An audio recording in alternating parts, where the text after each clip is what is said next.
ফজরের নামাজটা না পড়ে তুমি যখন বের হও, ফেরেশতারা কয় আল্লাহর নাস্তা দিমুনি, আল্লাহ কয় না নাস্তা দেও, জোহরের টাইম আছে আমার বান্দার সামনে। দেখো না জোহরের টাইমে আইসা হয়তো তওবা করে ফেলবে। জোহরের নামাজটাও যখন তুমি পড়লা না, ফেরেশতারা কয় আল্লাহ দুপুরের খানা ওর সামনে দিবনি। আল্লাহ কয় আমার বান্দা রিজিক বন্ধ করিস না, কারণ আমি মায়া কইরা বানাইছি।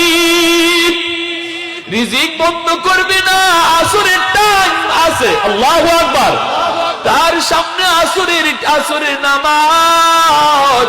ওই আসরের নামাজে আইসা জানি আমার বান্দা চোখের পানি ফালায়া দেয়, আমি কিন্তু তার ফজর না পড়ার গুনাহ, জোহর না পড়ার গুনাহ মাফ করে দিব।